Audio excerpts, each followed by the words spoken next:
Chapter number 12 है gradient divergent and curl. Article number first है पहले सानू पता होना चाहिए scalar and vector point function की होंगे। Scalar and vector point functions हुण पहले सब तो पहले सानू पॉइंट फंक्शन पता होना चाहिए कि पॉइंट फंक्शन की होंगे, फिर उस तो बाद है कि वो स्केलर है कि वैक्टर है। पॉइंट फंक्शन एक वेरिएबल क्वांटिटी है। वेरिएबल क्वांटिटी का मतलब वो क्वांटिटी जिहड़ी लगातार चेंज होंदी रहंदी है। Whose value at any point in a region of space, कहंदे कोई भी स्पेस ले लो ਉਹਦੇ ਵਿੱਚ उस पार्टिकल ਦੀ पोजीशन या क्वांटिटी ਦੀ पोजीशन या पॉइंट ਦੀ वैल्यू वेरी करेगी किहदे ते, ਜਿਹਦੀ डिपेंड करेगी पोजीशन ऑफ द पॉइंट, कि वो जिस पोजीशन ते होएगी उस हिसाब नाल उस पार्टिकल ਦੀ क्वांटिटी वेरी करेगी, ਉਹਨੂੰ ਕਹਿੰਦੇ ਆਪਾਂ पॉइंट फंक्शन। कोई भी रीजन होवे उस रीजन ਦੇ ਵਿੱਚ ਕਿਸੇ ਵੀ पॉइंट ਤੇ ਜਿਹੜੀ क्वांटिटी है वो वेरी करेगी, डिपेंड करेगी वो पोजीशन की है उस पॉइंट की। ठीक है जी, तो उन्होंने पॉइंट फंक्शन कहांगे। तो दो तरीके के पॉइंट फंक्शंस ने अपने को, स्केलर पॉइंट फंक्शन ते वैक्टर पॉइंट फंक्शन। हुण गल आंदी है कि स्केलर पॉइंट फंक्शन की हुंदा है। तो स्केलर पॉइंट फंक्शन पहले तो गल है कि function f x Y z है, 3 डायमेंशन है। ये function is called the scalar point function. उन्होंने स्केलर पॉइंट फंक्शन अदों कहांगे कदों if it associate a scalar with every point in region R of a space. कहते कोई भी रीजन लै लो, उस रीजन दे विच उस फंक्शन की वैल्यू कोई स्केलर हो, मतलब कोई कॉन्स्टेंट वैल्यू हो, उन्होंने आप स्केलर फील्ड कहांगे। कहते कि कोई भी रीजन दे विच कोई भी इदा का पॉइंट लै लो, मान लो आ रीजन है, इस रीजन के इत्थे इत्थे इत्थे इत्थे इत्थे इत्थे किसी भी पॉइंट ते उस फंक्शन की वैल्यू होएगी स्केलर। स्केलर का मतलब कॉन्स्टेंट, जिहड़ी टाइम दे नाल या किसी होर रिस्पैक्टिवली चेंज नहीं करेगी, या फिर पॉइंट दे नाल उहदी वैल्यू चेंज नहीं होएगी, तो उन्होंने कहने आपां स्केलर फील्ड।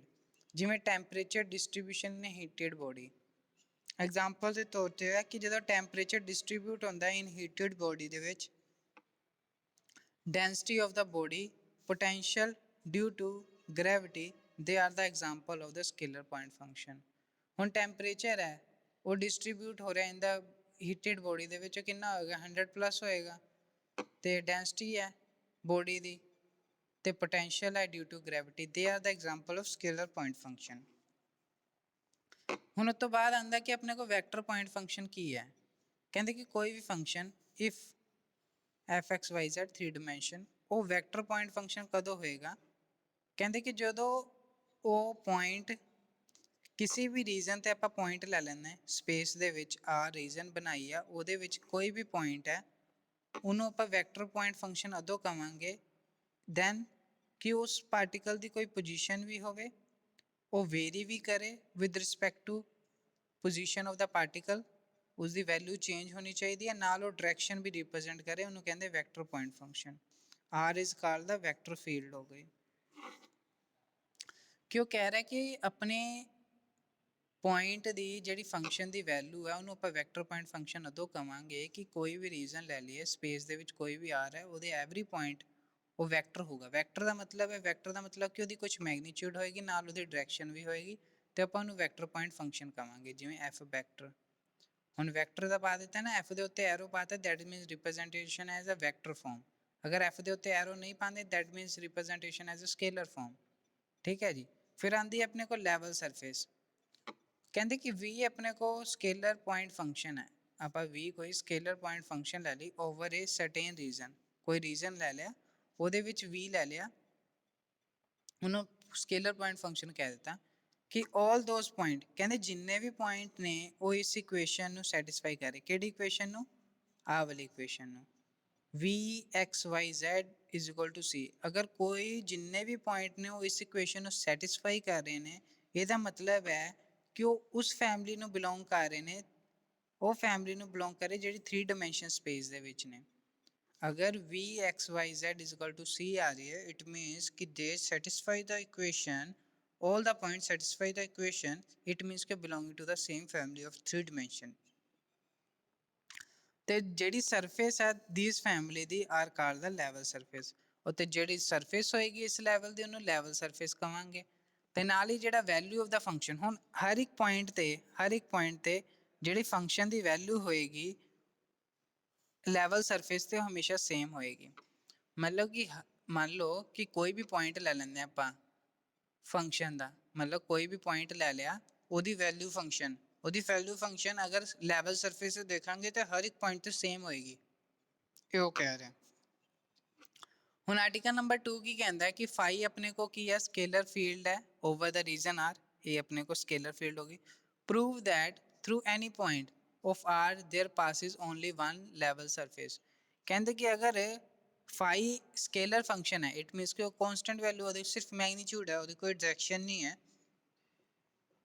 देन प्रूव करो कि थ्रू एनी पॉइंट फंक्शन, कि कोई रीजन का कोई भी पॉइंट फंक्शन ले लीए, कहते कि रीजन का कोई भी पॉइंट ले लीए, ਉਹਦੇ ਵਿੱਚ ਜਿਹੜੀ ਕਹਿੰਦੇ ਕਿ ਉਹ ਪੁਆਇੰਟ ਹੈ ਉਹ ਪਾਸ ਕਰ ਰਿਹਾ ਆ only through the level surface, only through one level surface, ਇੱਕੋ ਹੀ ਲੈਵਲ ਸਰਫੇਸ ਦੇ ਉੱਤੋਂ ਹੀ ਪਾਸ ਕਰਦਾ ਪਿਆ ਇੱਕ ਪੁਆਇੰਟ। ਇਹ ਆਪਾਂ ਪ੍ਰੂਫ ਕਰਨਾ।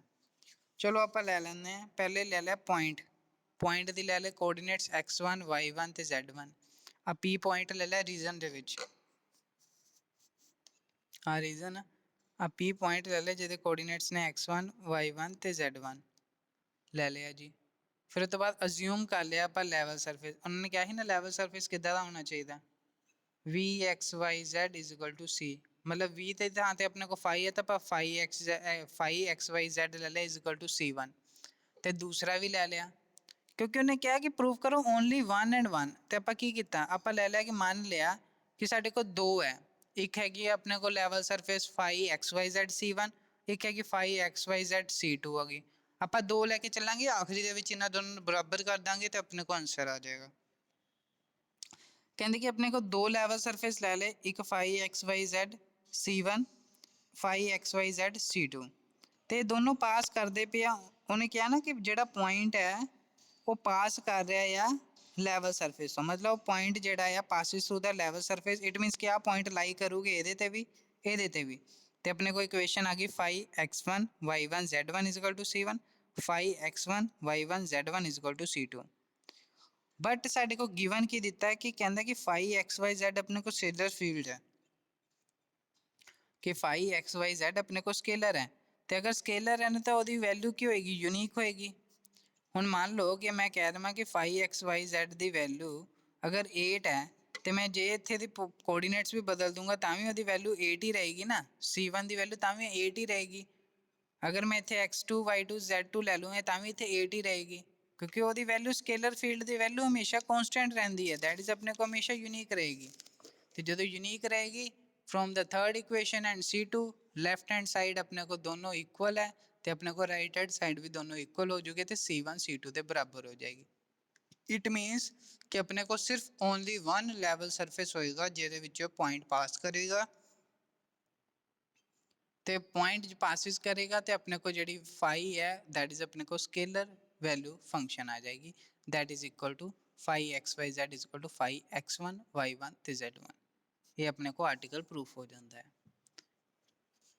ਫਿਰ ਆਪਣੇ ਕੋਲ ਆਉਂਦਾ ਗ੍ਰੇਡੀਐਂਟ ਸਕੇਲਰ ਪੁਆਇੰਟ ਫੰਕਸ਼ਨ। ਹੁਣ ਗ੍ਰੇਡੀਐਂਟ ਸਕੇਲਰ ਪੁਆਇੰਟ ਫੰਕਸ਼ਨ ਹੈ, ਮੈਂ ਸਿੰਪਲ ਜਿਹਾ ਤੁਹਾਨੂੰ ਸਿਖਾ ਦੇਵਾਂ।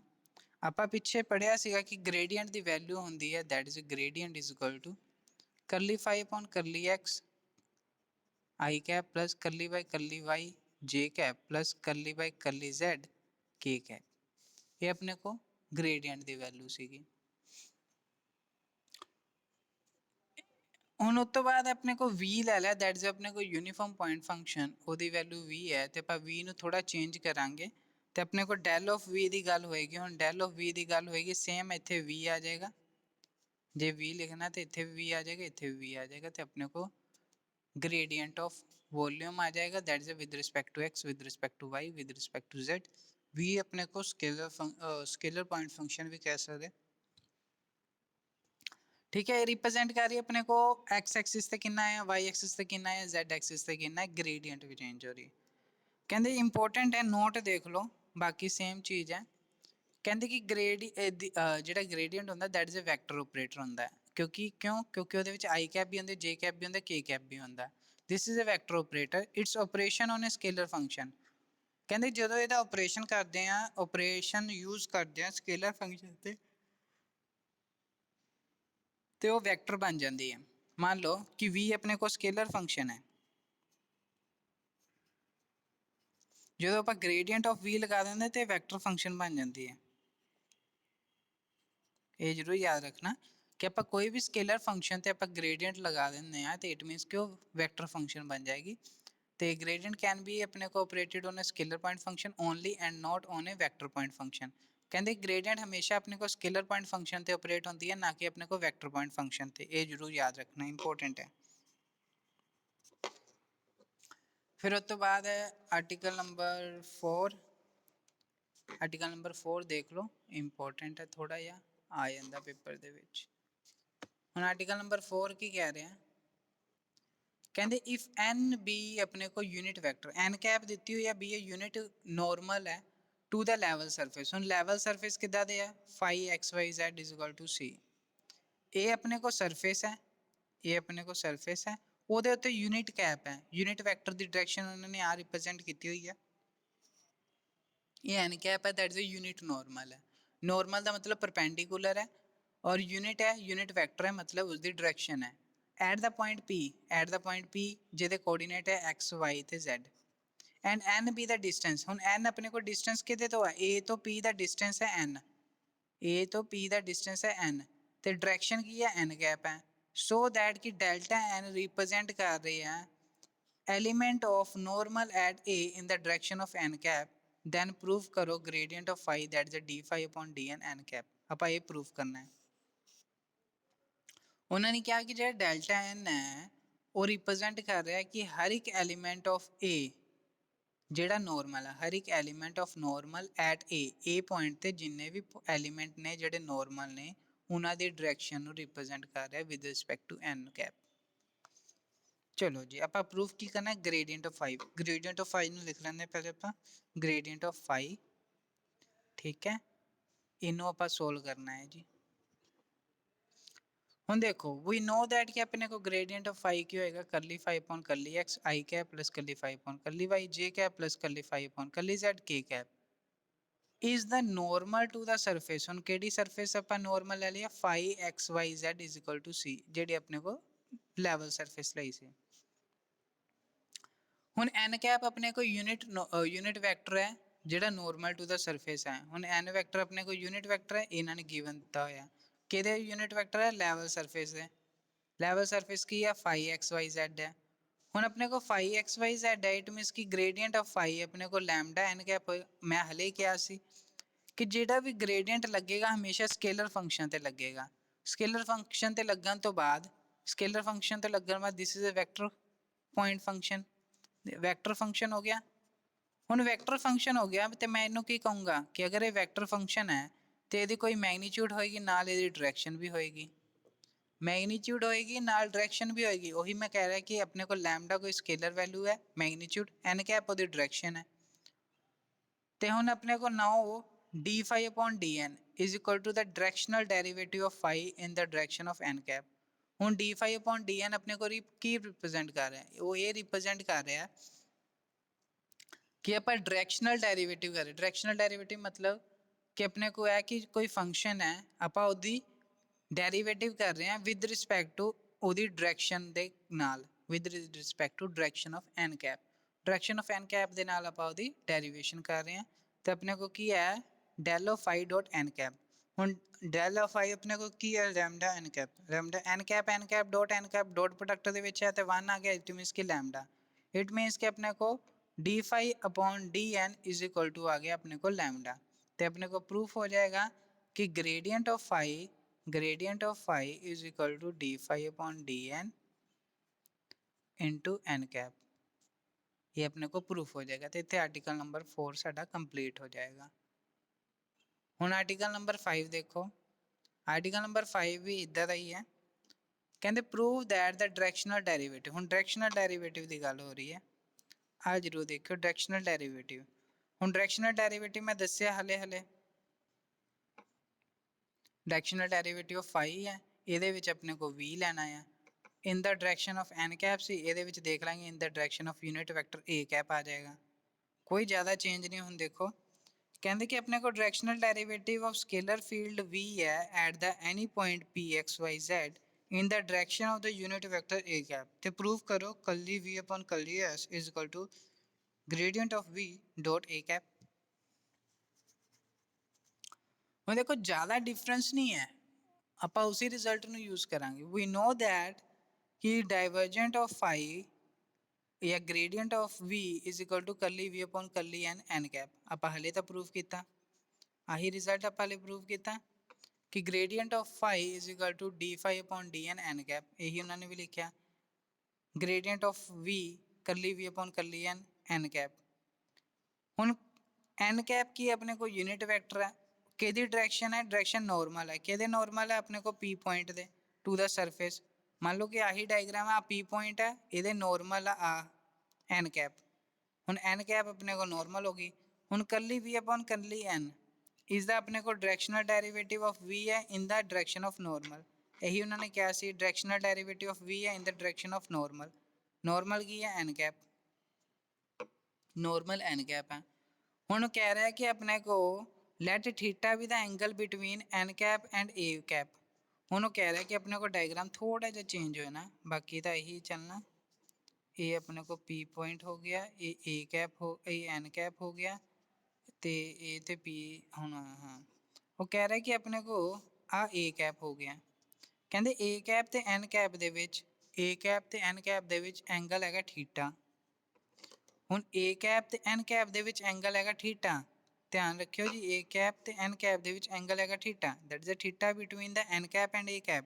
ਤੇ ਡਾਟ ਪ੍ਰੋਡਕਟ ਕੀ ਹੋਏਗਾ, ਡਾਟ ਪ੍ਰੋਡਕਟ ਹੋਏਗਾ n cap dot a cap, that is n cap the magnitude into a cap the magnitude into cos theta. ਹੁਣ n ਕੈਪ ਦੀ ਮੈਗਨੀਟਿਊਡ ਕੀ ਹੈ, ਯੂਨਿਟ ਵੈਕਟਰ ਹੈ, ਯੂਨਿਟ ਵੈਕਟਰ ਦੀ ਵੈਲਿਊ 1 ਹੋਏਗੀ, ਇਹਦੀ value 1 ਹੈ, ਇਹਦੀ ਵੈਲਿਊ 1 ਹੈ, ਤੇ cos ਥੀਟਾ ਆ ਗਿਆ। ਹੁਣ ਆ ਗਿਆ ਆਪਣੇ ਕੋ, ਆਪਾਂ ਇੰਨਾ ਕੱਢ ਲਿਆ। ਹੁਣ ਆਪਾਂ ਆ ਗਿਆ ਕੱਲੀ v ਅਪੋਨ ਕੱਲੀ s, ਆਪਾਂ ਹੀ ਪ੍ਰੂਵ ਕਰਨਾ। ਹੁਣ curly v upon curly s ਕੀ ਹੈ, directional derivative of v in the direction of a cap, ਇਸ ਡਾਇਰੈਕਸ਼ਨ ਦੇ ਵਿੱਚ ਆਪਾਂ ਕੱਢਣਾ। ਹੁਣ ਰਿਜ਼ੋਲਵ ਕਰ ਦਿੱਤਾ ਆਪਾਂ ਕੱਲੀ v ਅਪੋਨ ਕੱਲੀ n ਨੂੰ ਅਲੋਂਗ ਆਪਣੇ ਕੋ a ਕੈਪ। ਹੁਣ curly v upon curly n ਨੂੰ ਅਗਰ ਰਿਜ਼ੋਲਵ ਕੀਤਾ ਅਲੋਂਗ ਦਾ a ਕੈਪ, ਤੇ ਆਪਣੇ ਕੋ ਕੀ ਆਏਗਾ, ਕੱਲੀ v upon curly n cos theta.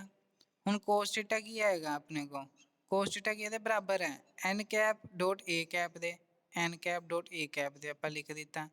ਹੁਣ n ਡੋਟ a ਕੈਪ ਹੈ। ਹੁਣ ਆਪਾਂ ਇਹਦੀ ਥਾਂ ਤੇ ਦੇਖੋ, ਹੁਣ ਡਾਇਵਰਜੈਂਟ ਆਫ ਫਾਈ ਨੂੰ ਕੀ ਲਿਖਿਆ ਸੀ, ਗ੍ਰੇਡੀਐਂਟ ਆਫ v ਨੂੰ ਕੀ ਲਿਖਿਆ ਸੀ, ਕੱਲੀ v upon curly n cap. ਹੁਣ ਇਹਨੂੰ ਆਪਾਂ ਗ੍ਰੇਡੀਐਂਟ ਆਫ v ਲਿਖ ਲਿਆ, ਡੋਟ a ਕੈਪ ਲਿਖ ਲਿਆ, ਇੱਥੇ ਸਾਡੇ ਕੋਲ ਆਰਟੀਕਲ ਕੰਪਲੀਟ ਹੋ ਜਾਂਦਾ। ਤੇ ਉਹ ਕਹਿ ਰਿਹਾ ਕਿ ਅਗਰ ਕੋਈ ਵੀ ਡਾਇਰੈਕਸ਼ਨਲ ਡੈਰੀਵੇਟਿਵ ਹੈ ਸਕੇਲਰ ਫੀਲਡ ਫੰਕਸ਼ਨ ਦਾ at any point p x y z in the direction of unit vector, ਇਹ ਜ਼ਰੂਰ ਯਾਦ ਹੈ, in the direction of unit vector, ਫਿਰ ਆਪਾਂ ਕਹਿ ਸਕਦੇ gradient of v is equal to gradient of v dot a cap is equal to curly v upon curly s। ਆਪਣੇ ਕੋ ਇੱਥੇ ਇਹ ਹੋ ਜਾਂਦਾ। ਇਹ ਜ਼ਰੂਰ ਯਾਦ ਰੱਖਣਾ ਕਿ ਇਹ ਸਰਫੇਸ ਦੇ ਲਈ ਆਪਾਂ ਕਰ ਰਹੇ ਹਾਂ ਪਾਰਸ਼ੀਅਲ ਡੈਰੀਵੇਟਿਵ, ਇੱਥੇ ਆਪਣੇ ਕੋ ਯੂਨਿਟ ਵੈਕਟਰ ਦੇ ਲਈ ਆ ਗਿਆ। ਠੀਕ ਹੈ ਜੀ, ਇਹ ਜ਼ਰੂਰ ਯਾਦ ਰੱਖਣਾ ਕਿ ਇਹ ਸਰਫੇਸ ਦੇ ਲਈ ਹੈ, ਆਪਣੇ ਕੋ ਯੂਨਿਟ ਵੈਕਟਰ ਦੇ ਲਈ ਹੈ। ਫਿਰ ਆਪਣੇ ਕੋ ਆਰਟੀਕਲ ਇੱਥੇ ਜਾ ਕੇ ਕੰਪਲੀਟ ਹੋ ਜਾਏਗਾ। ਤੇ ਬਾਈ ਡੈਫੀਨੇਸ਼ਨ ਆਪਣੇ ਕੋ ਗ੍ਰੇਡੀਐਂਟ ਆਫ v ਹੈ, that is ਆਪਣੇ ਕੋ is the normal to the surface, we prove it by the another method। ਆਪਾਂ ਇਹ ਵੀ ਕੱਢ ਸਕਦੇ ਹਾਂ ਕਿ ਆਪਣੇ ਕੋ ਅਗਰ ਪ੍ਰੂਫ ਕਰਨਾ ਹੈ ਕਿ this is a normal to the surface vxyz is equal to c, ਤੇ ਆਪਾਂ ਇਹਨੂੰ ਦੂਸਰੇ ਮੈਥਡ ਨਾਲ ਵੀ ਸੋਲਵ ਕਰ ਸਕਦੇ ਹਾਂ। ਨੈਕਸਟ ਹੈ ਆਪਣੇ ਕੋ ਆਰਟੀਕਲ ਨੰਬਰ 6। ਆਰਟੀਕਲ ਨੰਬਰ 6 ਹੈ ਜੀ, prove that कि gradient of v is a vector normal to the surface। ਕਹਿੰਦੇ gradient of v ਹੈ, ਵੈਕਟਰ ਹੈ, ਇਹ ਤਾਂ ਮੈਨੂੰ ਪਤਾ ਲੱਗ ਗਿਆ, that is a vector। ਠੀਕ ਹੈ ਜੀ, gradient of v ਆਪਣੇ ਕੋ ਕੀ ਹੈ, ਵੈਕਟਰ ਹੈ, normal to the surface। Surface ਕਿਹੜੀ ਹੈ, v x y z is equal to c, where c ਆਪਣੇ ਕੋ ਕੀ ਹੈ, constant value ਹੈ, c ਆਪਣੇ ਕੋ ਕੀ ਹੈ, constant value ਹੈ। ਹੁਣ ਆਪਾਂ ਪ੍ਰੂਫ ਕੀ ਕਰਨਾ ਹੈ, ਆਪਾਂ ਪ੍ਰੂਫ ਇਹ ਕਰਨਾ ਹੈ ਕਿ ਗ੍ਰੇਡੀਐਂਟ ਆਫ v ਇੱਕ ਵੈਕਟਰ ਨੋਰਮਲ ਹੈ। ਹੁਣ ਵੈਕਟਰ ਹੈ, ਇਹ ਤਾਂ ਮੈਨੂੰ ਪਤਾ ਕਿ ਵੈਕਟਰ ਹੈ, ਨੋਰਮਲ ਹੈ, ਨੋਰਮਲ ਮਤਲਬ ਪਰਪੈਂਡੀਕੂਲਰ ਹੈ, ਮਤਲਬ ਇਹਦਾ ਡਾਟ ਪ੍ਰੋਡਕਟ ਹੋ ਗਿਆ। ਗ੍ਰੇਡੀਐਂਟ ਆਫ v ਆਪਣੇ ਕੋਲ ਡਾਟ ਪ੍ਰੋਡਕਟ ਹੋ ਗਿਆ ਸਰਫੇਸ ਦੇ ਨਾਲ, ਆਪਾਂ ਪ੍ਰੂਫ ਕੀ ਕਰਨਾ ਸਰਫੇਸ ਦਾ, ਦੈਟ ਇਜ਼ ਆਪਣੇ ਕੋਲ dr ਹੋ ਗਿਆ। ਆਪਾਂ ਇਹਨਾਂ ਦੋਨਾਂ ਦਾ ਡਾਟ ਪ੍ਰੋਡਕਟ ਕਰਨਾ, gradient of v dot dr vector ਤੇ ਇਹਨੂੰ ਪ੍ਰੂਫ ਕੀ ਕਰਨਾ ਨੋਰਮਲ ਕਿਉਂਕਿ ਡਾਟ ਪ੍ਰੋਡਕਟ ਦੇ ਵਿੱਚ ਪਰਪੈਂਡੀਕੂਲਰ ਹੋਊਗਾ ਤੇ ਇਹਨਾਂ ਦੋਨਾਂ ਦੇ ਵਿੱਚ ਕੀ 90 ਡਿਗਰੀ ਦਾ ਐਂਗਲ ਬਣੇਗਾ 90 ਡਿਗਰੀ ਦਾ ਐਂਗਲ ਬਣੇਗਾ ਤੇ cos 90 ਕੀ ਹੋਏਗਾ 0 ਆਪਾਂ ਇਹ ਪ੍ਰੂਫ ਕਰਨਾ ਕਿ gradient of v dot normal surface normal मतलब परपेंडिकुलर सरफेस है dr वेक्टर अपने को डॉट प्रोडक्ट दैट इज 0 आना चाहिए चलो भी ਆਪਾਂ ਸਰਫੇਸ ਲੈ ਲਈ ਆ ਸਰਫੇਸ ਲੈ ਲਈ ਇਹਦੇ ਤੇ ਪਾਰਟੀਕਲ ਦੀ ਪੀ ਆਰ ਲੈ ਲਿਆ ਇਹਦੇ ਤੋਂ ਆਪਣੇ को एक्स वाई जेड ਲੈ ਲਏ ਇਹਦੇ ਕੋਆਰਡੀਨੇਟਸ आर ਤਾਂ ਆਪਣੇ को पोजीशन वेक्टर है ओ ਤੋਂ p ਦੇ एक्स वाई जेड ਲੈ ਲਿਆ r वेक्टर भी द पोजीशन वेक्टर है एट एनी पॉइंट p ਦੇ ਕੋਆਰਡੀਨੇਟ x y z है सरफेस अपने को है ਤੇ r वेक्टर अपने को हो गया x i cap y j cap plus z k cap ਹੁਣ अगर x i cap plus y j cap plus z k cap है ਤੇ ਉਹਦਾ ਨੇਬਰਿੰਗ ਪੋਜੀਸ਼ਨ ਵੈਕਟਰ ਕਿਹੜਾ ਹੋਏਗਾ r plus r vector plus dr vector ਹੁਣ dr vector ਦੇ coordinates ਕੀ ਹੋ ਗਏ ਆਪਣੇ को dx i cap plus dy j cap plus dz k cap dr vector ਦੇ ਕੋਆਰਡੀਨੇਟਸ ਹੋ ਗਏ ਹੁਣ ਆਪਣੇ को ਕੀ ਹੈ ਕਿ r plus dr वेक्टर भी the position vector of the neighbouring point ਤੇ ਆਪਣੇ को q पॉइंट ਦੇ ਕੋਆਰਡੀਨੇਟਸ ਕੀ ਹੋ ਗਏ x plus dx y plus dy z plus dy ਤੇ r वेक्टर plus dr ਕੀ ਹੋ ਗਿਆ x plus dx i cap y plus dy j cap plus z plus dz k cap ਹੁਣ ਆਪਾਂ ਕੀ ਕੀਤਾ pq ਚੋਂ distance ਦਾ formula ਲਗਾ ਦਿੱਤਾ pq ਦੇ ਵਿੱਚ ਡਿਸਟੈਂਸ